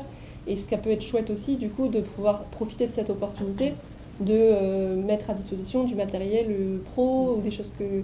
Alors, encore une fois, j'ai conscience des coûts, hein, mais en tout cas, je me dis que... Enfin, moi, je le vois tous les jours quand je fais la visite des 4 écluses et qu'à un moment donné, on va dans notre studio. Notre studio qui est pas... Enfin, quand on dit studio, il y a 1000 possibilités. On peut avoir des studios très modestes comme on peut avoir des studios avec 30 000 balles d'équipement. Nous, on est dans une fourchette, on va dire, moyenne basse en fait, mais il est déjà super bien et pour l'usage qu'on en fait, il correspond tout à fait. On n'aurait pas besoin de plus, on fait du maquettage, on fait pas de l'enregistrement d'albums, donc ça n'aurait pas de sens. Mais je le vois combien quand les jeunes viennent visiter les 4 écluses et puis qu'ils sont en train de juste ouvrir la porte et de voir cette espèce de grosse console avec plein de boutons et de voir un micro, etc. Et pourtant, cette console, c'est pas la console la plus chère du monde et la plus extraordinaire. Mais juste ça, déjà, c'est aussi se dire, bah, c'est pour vous aussi, en fait. C'est pas forcément inaccessible, c'est pas forcément quelque chose qui est réservé à d'autres, sous prétexte que c'est du matériel professionnel ou quoi. Et c'est aussi, même pour la création musicale, par exemple, des jeunes gens qui disent, bah, moi, j'aimerais trop faire du beatmaking, j'aimerais trop faire de la création musicale, mais bon, ça coûte super cher, et puis en plus, il faut avoir plein d'équipements dans tous les sens.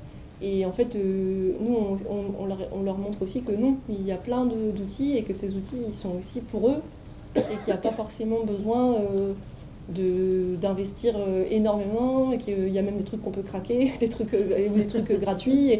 Et en fait, je pense que ça fait aussi partie de notre rôle, en tout cas, c'est comme ça qu'on voit les choses chez nous, de montrer que bah ouais, même le matériel soi-disant inaccessible réservé pour une poignée de gens dont c'est le métier, bah en fait il faut bien commencer quelque part et tu peux aussi y avoir accès, quoi.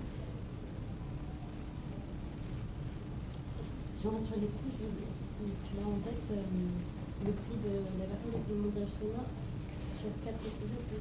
Nous on fait des... Alors je sais pas dans quelle mesure vous êtes au fait des statuts des intermittents. Oui, non, peut-être, oui. Donc moi je travaille avec des techniciens intermittents qui sont rémunérés en général à 15 € brut de l'heure.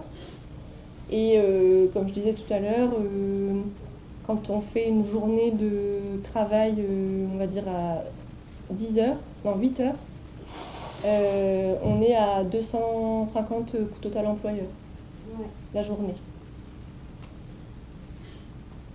Voilà. Après, moi, c'est des techniciens son intermittents qui ont des compétences en technique, qui se considèrent pas comme des ingénieurs studio, parce que si vous allez taper à la porte d'un ingénieur studio, ce sera 800 balles la journée. Mais moi, je travaille avec des intermittents du coin qui ont des compétences en technique complètement légitimes et correctes pour faire ce qu'il y a à faire. Et je sais très bien qu'en plus, les types des studios, ça les intéresse pas, ce genre de travail, parce que c'est pas suffisamment... comment dire, valorisant, ouais, pour leur manière de fonctionner. Et c'est pas grave, hein, je leur en veux pas. Mais... Et du coup, ces personnes, par exemple, tu travailles combien t'as facturé pour le montage pour les 4 podcasts? Et ben du coup, c'était 250 balles si j'ai fait une jour. Je crois que j'avais fait 2 jours, donc 250 balles, je me suis fait par 2. Ah non, pour celui-là, pardon. Il y avait une journée de présence pour l'enregistrement et 2 jours de montage. Donc 3 jours. Ça marche.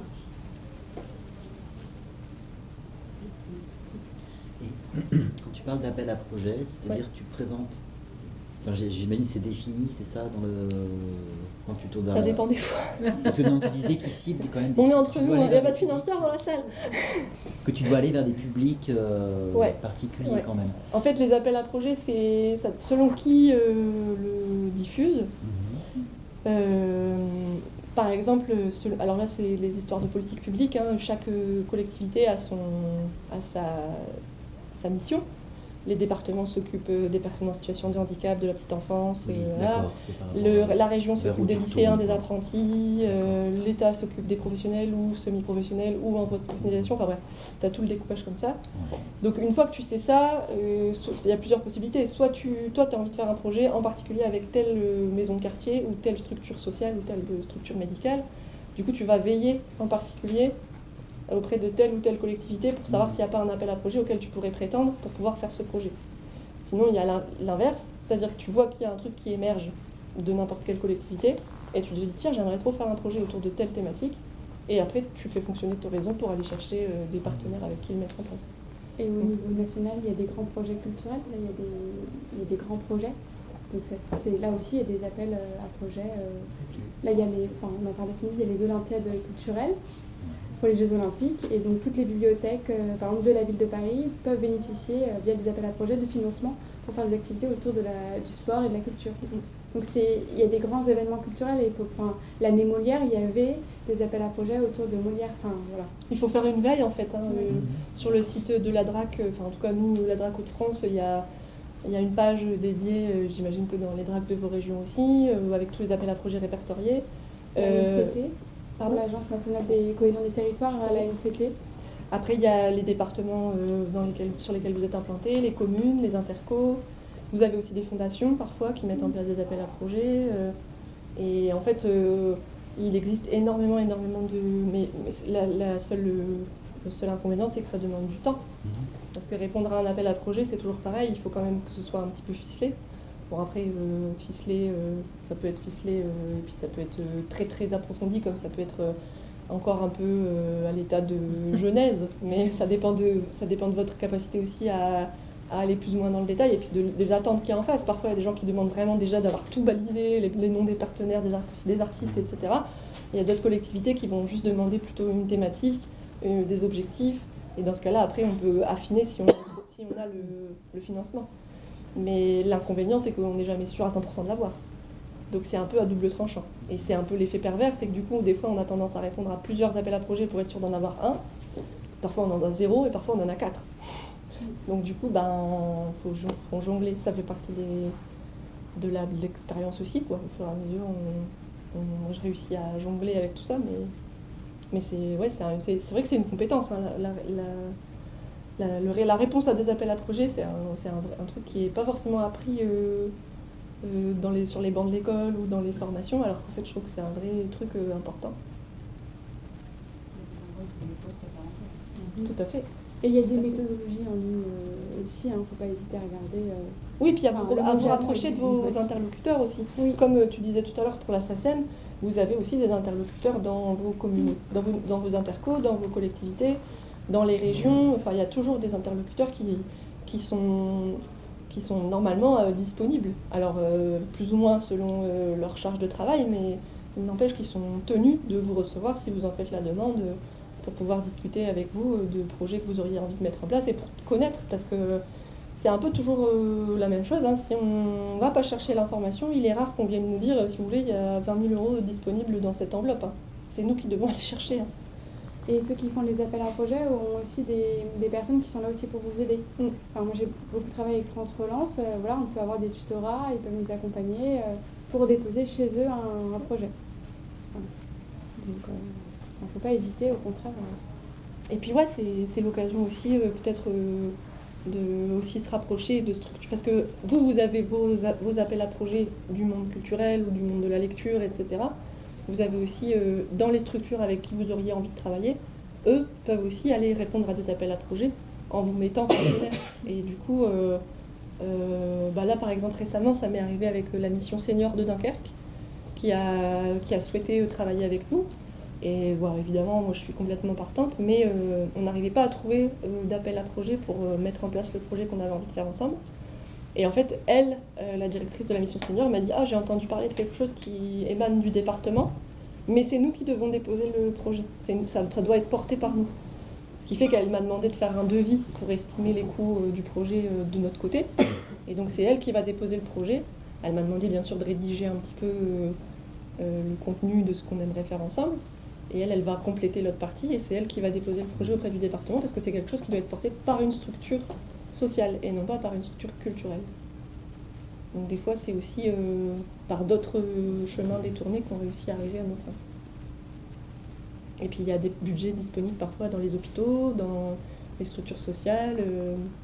Parfois, elles ont des budgets dédiés à de l'animation, à du culturel, qui peut aussi permettre de mettre en place des projets. Et même le ministère France Relance, c'est le ministère de l'économie, et il y a des choses culturelles dans France Relance. France Relance, c'est pas que la rénovation des bâtiments ou la protection des forêts, c'est aussi les microfolies, raviver les centres-villes avec des offres culturelles. Donc les médiathèques sont totalement dans ce projet-là. Il ne faut pas hésiter, complètement. Voilà.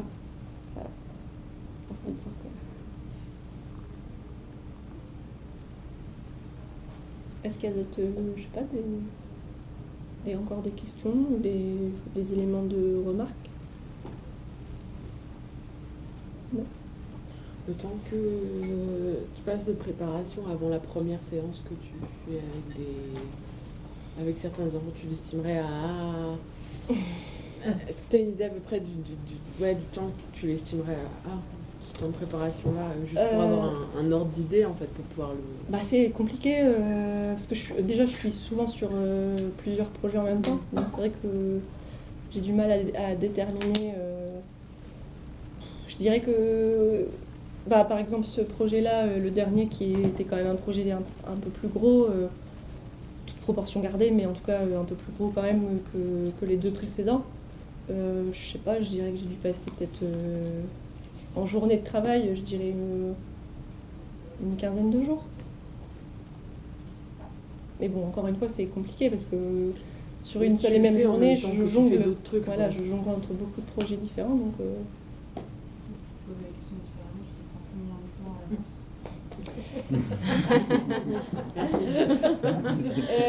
ouais, du coup, c'est pas la même question. Alors, combien de temps en avance?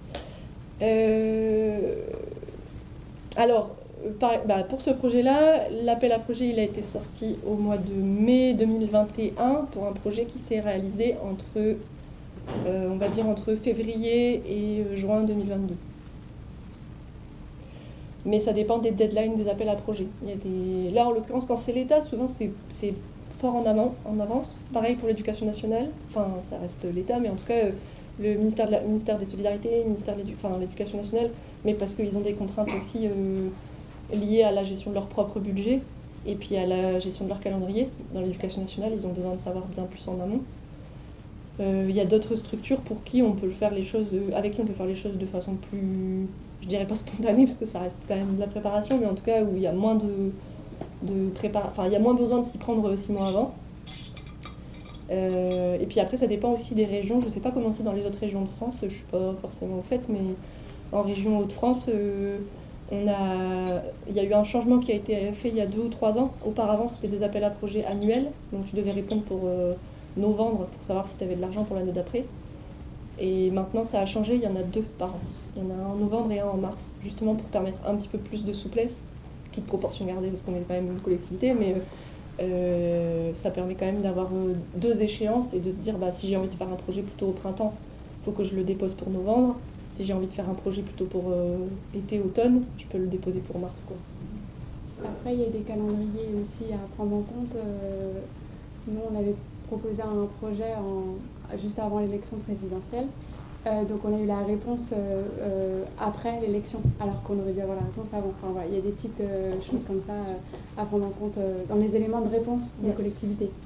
Et après, il y a aussi des choses qui peuvent être intéressantes à savoir, c'est que des fois, tu peux bénéficier de fins de crédit. C'est-à-dire que les collectivités étant soumises à des budgets qui sont votés de façon annuelle et qui doivent être dépensés, quoi qu'il en soit, pour la fin de l'année, parfois, moi ça m'est arrivé par exemple avec la DRAC Hauts-de-France, où au mois de octobre-novembre, j'ai reçu un mail qui n'était pas tourné comme ça, mais c'est ça que ça voulait dire. C'était en gros, les gars, on a encore de l'argent. Allez-y. On ne sait pas trop quoi en faire parce qu'il faut absolument qu'on ait tout dépensé pour le 31 décembre. Donc si vous avez des idées, allons-y. Et du coup, j'ai pu faire quelques actions assez légères et ponctuelles. Donc des fois, il faut savoir lire entre les lignes. Quand on reçoit des mails comme ça, ça veut dire les gars, allez-y. Mais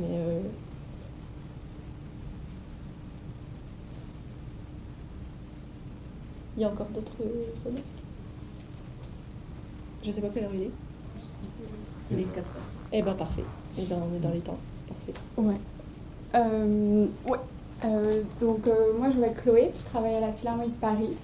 Je suis là, alors je m'occupe pas du tout de podcasts dans mon quotidien, hein, voilà, mais je suis en lien avec des ingénieurs du son quotidiennement, les ingénieurs vidéo, parce que je m'occupe des enregistrements des concerts.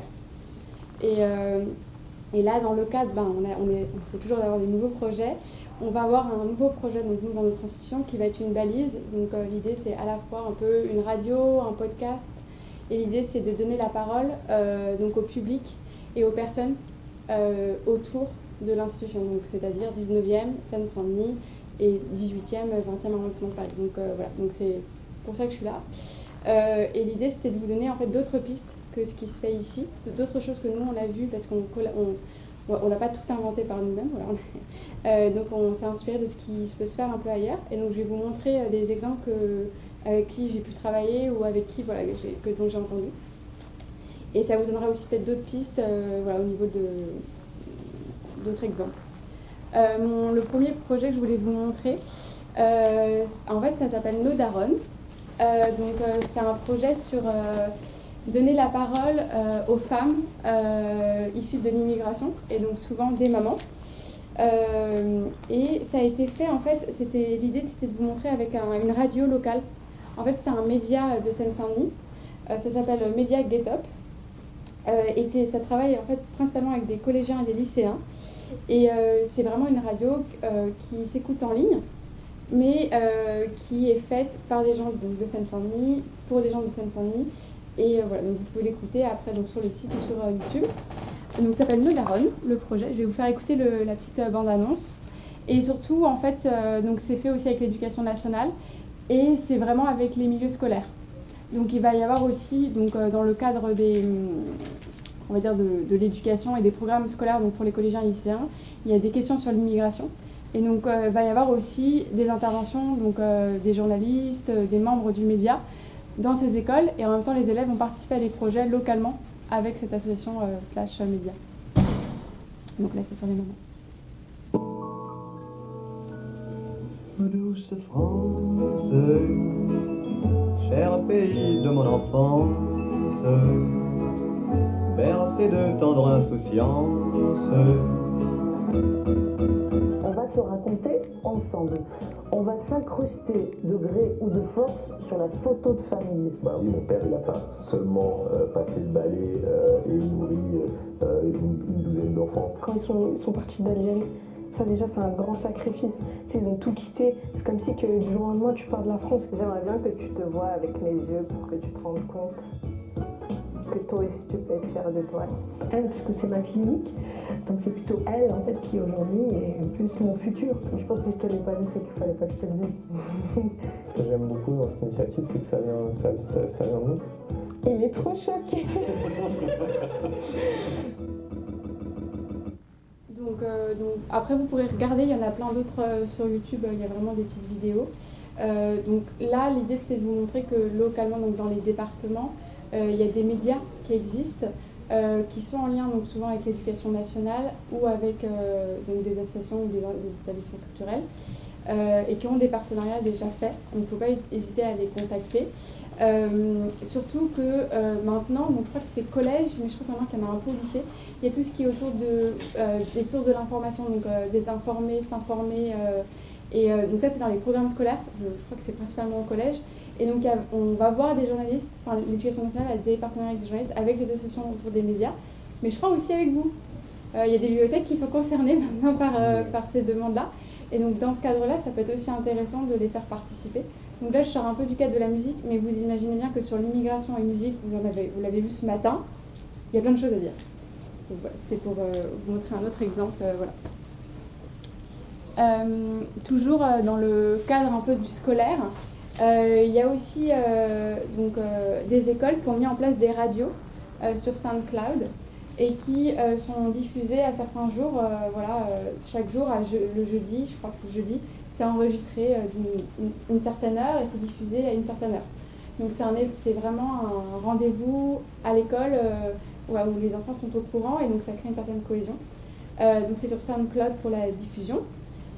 Et ça s'appelle Radio Cartable. C'est la ville d'Ivry-sur-Seine qui fait ça. Je vais écouter un petit peu. École Libris.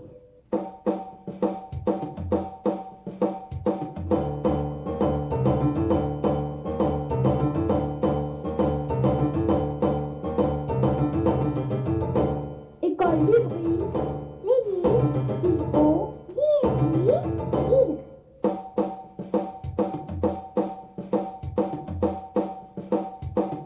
L'album Le rêve de Mademoiselle Papillon et l'album Des graines et des mots. Cette semaine, place aux 2 livres suivants. Ouvrez bien vos oreilles et laissez-vous porter.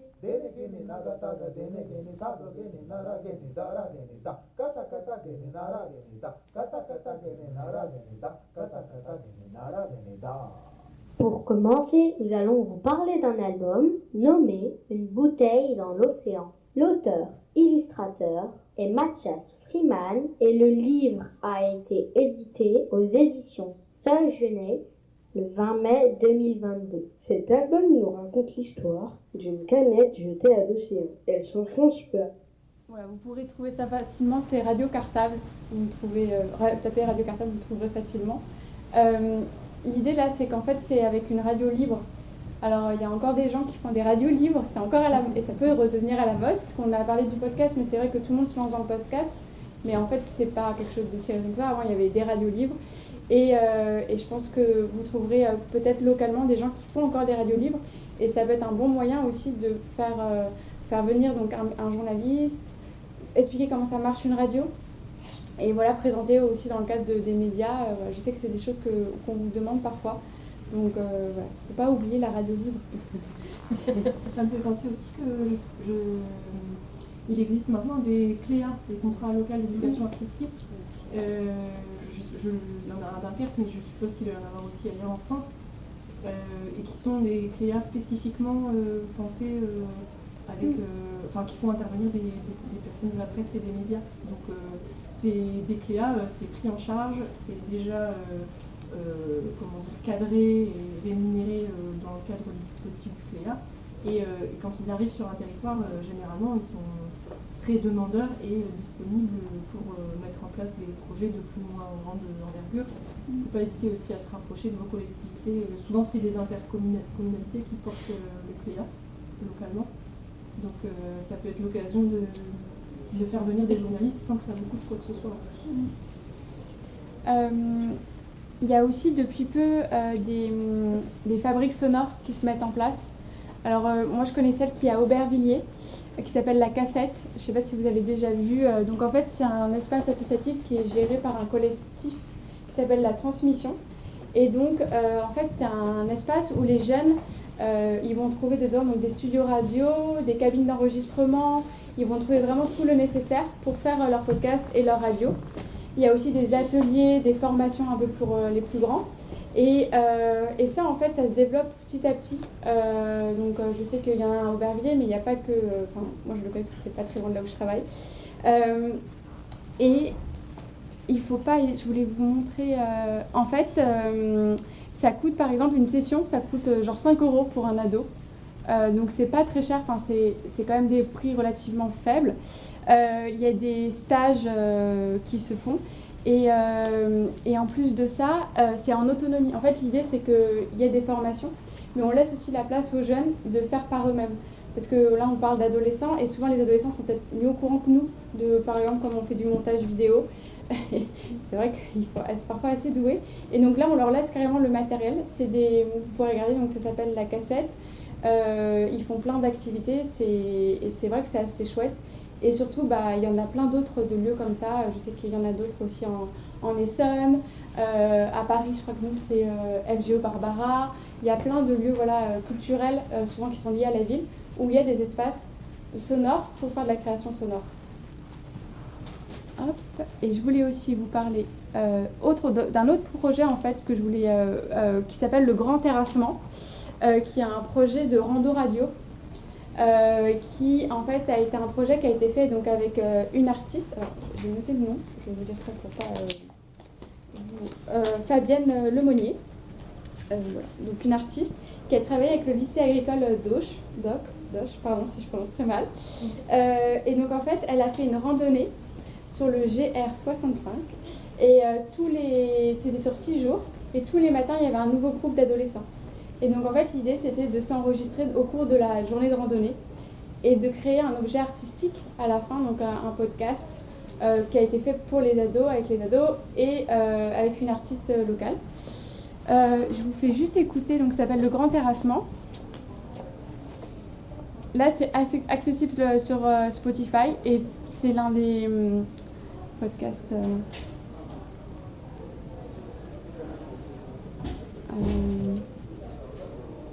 Est-ce que ça va marcher? Oui. Non, ça marche pas. Pourquoi ça marche pas? Ça ne marche pas. Je crois que c'est parce que il n'y a pas de compte Spotify. Mais je vous l'essaye. Ça s'appelle le podcast qui s'appelle Making Waves, donc faire des vagues en français, que je vous conseille. En fait, c'est des podcasts avec donc en fait certaines villes et certains projets. Donc il y a par exemple la radio en budget participatif de Livry-Gargan.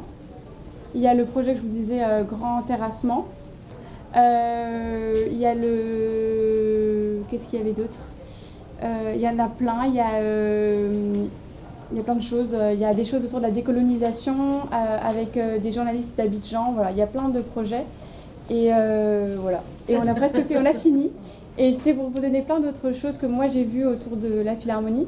Mais il ne faut pas hésiter à regarder aussi localement. Je suis sûre que tout ce que je vous ai donné, ça se fait aussi ailleurs. Bah, je vous ai cité Hoche, mais Hoc, comme on dit, mais voilà. Hoche. Voilà. Merci.